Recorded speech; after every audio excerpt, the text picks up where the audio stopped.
Hi everyone, it's Kasia from Tarot Map, and I thought it would be fun to share a few decks with you, which I have bought like a few months ago over a period of time, even though I have to say that I was on a kind of like deck diet, not planned deck diet. I just didn't feel the need to acquire new decks.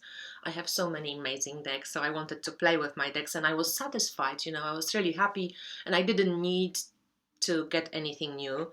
I didn't want to swap for anything, I was just happy. And then I went to Thailand with two decks, and at the end of the month in Thailand, I was like on a deck binge buying. Bloody hell, I don't know what it was. So I bought a few decks. I bought Tarot de StCroix.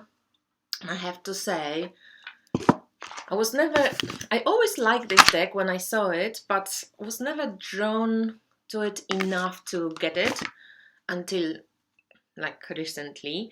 And these are the bags. And this deck, what I just really love about it is the take Lisa has put, like a spin she has put on the cards. So they kind of Rider-Waite-Smith inspired and based, as you can, for example, see from the Five of Cups. Some a bit more similar, some less.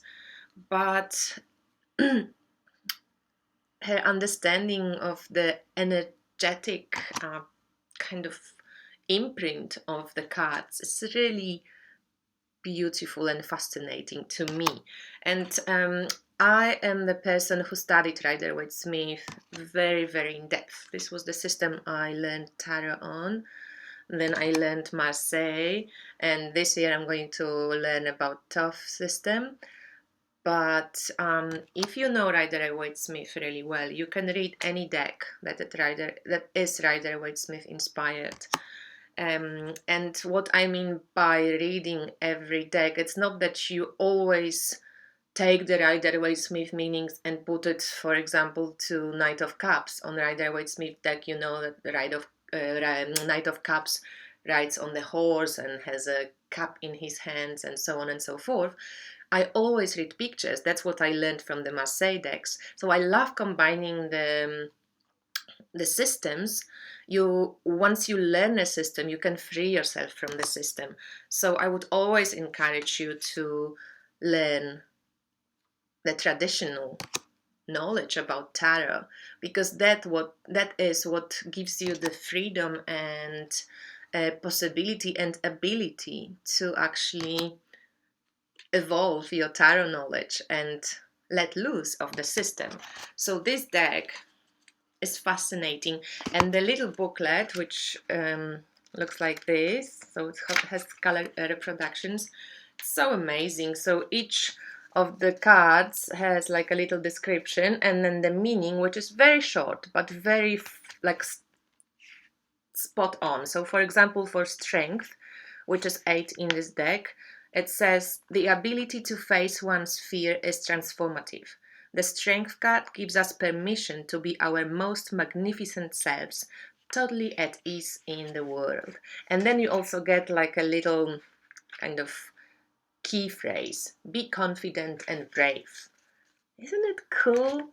And then of course the minors are shown in my favorite way, like the Wisdom Seekers Tarot, and it just goes with all the aces, all the twos. So she says like a little info about each of the numbers, and then for example 2 of Cups, which in this deck is 2 women, like 2 mermaids, or maybe a merman and a mermaid actually. Water is the realm of the heart, of flowing feelings. The 2 lovers are linked in a union of celebration, and meaning 2 hearts joined together in love, complementing each other. So it's very short, just a few sentences and the meaning, but they're so lovely, and she has such a cool twist on the tarot cards, and I love this deck. So this is a great deck. The other one which I really love, and actually let me just get, I just want to get the book, is the Chrysalis Tarot, and I got it. And recently everybody is on the trimming frenzy. And I did trim my chrysalis this morning actually. I love it. It's true that the images pop up, but to be honest, I think sometimes some of the images look actually maybe a bit more kind of stand out in the frames a little bit more. So I love it without the frames, but to be honest, if I had to trim it now again, I probably wouldn't trim it again. But in any case, the backs are okay when you trim them. You just lose like a little bit of this oval shape, but you still have, you know, your butterfly. And this deck surprised me so much. It was never on my wish list. I was just thinking, no, it's just not for me. It's too soft. It's too like kind of childlike and like nah, I didn't kind of feel drawn to it at all. And then at the same time it always had a few cards which I really loved, like the Storyteller, the Hermit, or the Kali, the Tower card. And again, in Thailand I just went to Kinokuniya bookshop and I got it. And the book is written so lovely, and I kind of really felt inspired by this book and by the way they kind of tried to take another yet twist on tarot. So again, it's kind of Rider-Waite-Smith based, but this one has a totally different it's totally different kind of system altogether. It's a very shamanic deck. Even in the book, it always inspires you to, you know, go on a journey and really explore the cards for yourself. It has a lot of stories from different parts of the world. All the court cards have, they like a circus troupe. And Tony Brooks, the author of the book, explains like their role and how you can kind of rely on them and what strength you can draw from them in the troupe and how they all need it. You know, they all have different function. Merlin is like kind of your guide, which takes you on a journey through this deck, and you are very often inspired and encouraged to like journey with the cards, do the path working. They have also very unique take on some of the cards, and I just fell in love with this deck because it gave me a few really spot on readings and also kind of really took me on this adventure, you know, when I kind of could easily transform myself into this world of fantasy. How cool is this Eight of Scrolls? And it became quickly, right now it's one of my favorite decks, which I use for myself. I don't really use it for clients. I think I could use it for some clients, but I think not many people maybe would be inclined. Or when they come, you know, when clients come with like regular issues, this deck might be just a bit too fantastical. But at the same time, you have different clients, and some of the clients really love to explore a bit more creatively, and I think then this deck will be great. So this is the Chrysalis Tarot and the book, which right now it's amazing. Then I also got the Life Design cards. I love Lisa McLaughlin's decks. I have the 3 wisdom cards, and this comes also, like, you know, in the tag box with the little booklet. And these are the bags, and they kind of color coded for different seasons. So this would be spring with green, there's summer, autumn, winter. So the little booklet explains it, but you get just how to use the cards and quite short descriptions of each card. And each card has, so they have the frames in the back, but no frames thank God in the front.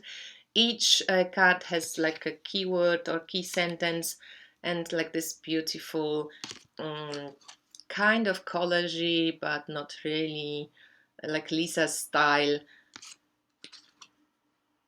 artwork.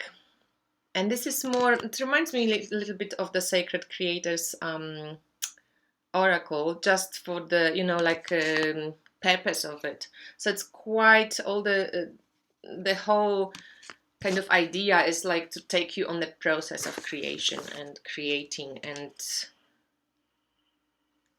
they're very beautiful. And there's also the sorry, I just kind of lose my words. There are also cards which show the star signs, which you can incorporate. This would be Capricorn. Maybe that's Virgo. I have to check. I haven't been playing with this deck for a very long time, so I don't know it that well yet. But in any case, this is a cool deck, and again, really well produced. I love it. And then the last deck which I got, I would love to have the vintage version of it. So if anyone has the vintage version with these bags, and you can swap, please contact me, because I would love to get my hands on it. This little tin version is cute. I love it. So yeah, this one I got also in, I'm not going to show too much of it because you all know it, but I got it as well in Bangkok, when I was in Bangkok, and it's a great deck. And I think this one I was inspired to get by Christine and Celeste, because she always shows it, and when she showed how she reads this deck with when she does these readings about chakras, I got really kind of fascinated. And it's true, you can easily read do chakra readings with this deck. I have now a few chakra decks which I use. I like the Orosoma one because it kind of really fits the subject and shows, gives you also the color code, which is maybe a little bit easier at times, but at the same time there's quite a few different decks. I also wanted to show you this wand I made. It's called Lilith, and it's with this petrified shells, so these ones they really hard, and there's the whole branch which feels like, you know, wrinkled skin. I added little owl here, and owl feather, and also a frogmouth feather, which is like a shape-shifting bird, and a clear quartz point. And this one feels so amazing. I hope that whoever gets it, it's going to be inspired to like empower yourself and remember that, you know, sometimes suffering can get like really old and crusty, and what we only can do, maybe sometimes we cannot get rid of it, or we don't want to get rid of it. For example, if we lose a child or something, you don't want to forget that child, but you can use the suffering to create beauty in your life and to draw strength from it. So Lilith always for me is a goddess that inspires self-empowerment, and through difficulties and strife that you can actually find peace and find your power. So this wand is looking for a keeper. If anyone is interested, just contact me. All the details are on my Facebook page. I leave the link below. Thank you for watching, and speak to you soon. Bye.